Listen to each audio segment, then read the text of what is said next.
ഒരു കാര്യം പറയുന്ന മാക്സിമം സൗണ്ടിലെല്ലാം പറയാൻ നോക്കാം. ഫാൻ ഓഫാക്കാം അല്ലേ? സീരിയസ് ആണേ, തമാശയൊന്നുമല്ല, അഭിനയവുമല്ല. ഞാൻ പറഞ്ഞിട്ടുണ്ട് എൻ്റെ കല്യാണം 90-ലാണ്, 15 വയസ്സിലാന്നൊക്കെ മുന്നേ പറഞ്ഞിട്ടുണ്ട്.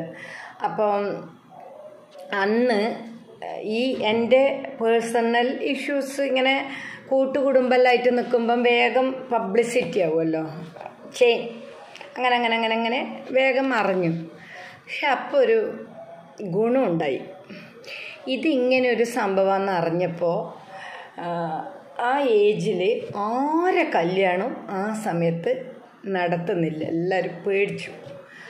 അടുത്തത് ഭയങ്കരമായിട്ട് ആലോചിച്ച് ചിക്കി ചകഞ്ഞ് മന്തിപ്പൊളിച്ച്, നമുക്കിപ്പോൾ ചക്കയാണോ തുറന്ന് നോക്കാൻ എന്നൊക്കെ ചോദിക്കൂലേ, അതുപോലെ തുരക്കാൻ തുടങ്ങി എല്ലാവരും.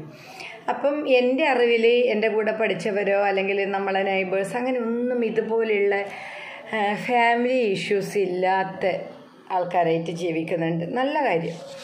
അപ്പം അങ്ങനൊരു സംഭവം നടന്നപ്പോൾ ഞാനായിരുന്നു എല്ലാവർക്കും എക്സാമ്പിൾ. ഞാൻ ബലിയാടായി. അവർക്കെല്ലാം പോസിറ്റീവായിട്ട് വന്നു, പക്ഷെ എൻ്റെ അനുഭവം നെഗറ്റീവായതുകൊണ്ട് അതവർക്ക് അവരെ കാര്യത്തിൽ അവരെ ഫാമിലിക്ക് അവരെ കാര്യം വരുമ്പോൾ ഞാൻ അവരെ മുന്നിൽ വലിയൊരു എക്സാമ്പിളായി മാറി മറ്റുള്ളവർക്ക്. അപ്പം അവരെ കാര്യങ്ങൾ ഇതുപോലെ എന്നെപ്പോലെ അപകടമില്ലാതെ രക്ഷപ്പെട്ടു. പിന്നെ ഞാനിങ്ങനെ കരഞ്ഞുകൊണ്ടിരിക്കുമ്പോഴും എൻ്റെ ലൈഫിൽ ഇങ്ങനെ ഈ ഇൻസിഡൻ്റൊക്കെ ഇങ്ങനെ നടക്കുമ്പോഴും ഈ പീഡനങ്ങളെല്ലാം അനുഭവിക്കുമ്പോൾ ഇപ്പോൾ ഈ പറഞ്ഞ കക്ഷികളൊക്കെ +2, അന്നത്തെ pre degree type, short hand, മറ്റേ എന്തൊക്കെയോ, പിന്നെ മറ്റേ തയ്യൽ. അന്ന് തയ്യലിന് പോലൊക്കെ ഭയങ്കര ഡിമാൻഡായിരുന്നു. അതിനൊക്കെ പോന്ന് ഞാൻ എൻ്റെ വീട്ടിൽ നിന്ന് ഇതെല്ലാം കണ്ട് സങ്കടപ്പെട്ടുകൊണ്ടിരിക്കും.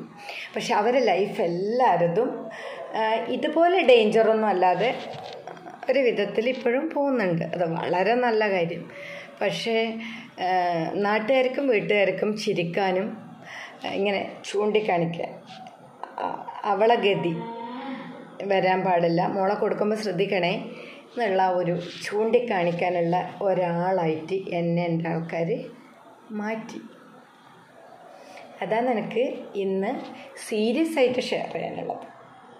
കോമഡിയൊന്നുമല്ല, ഉണ്ടാക്കി പറയുന്നതും അല്ല, ലൈഫ് എക്സ്പീരിയൻസ്.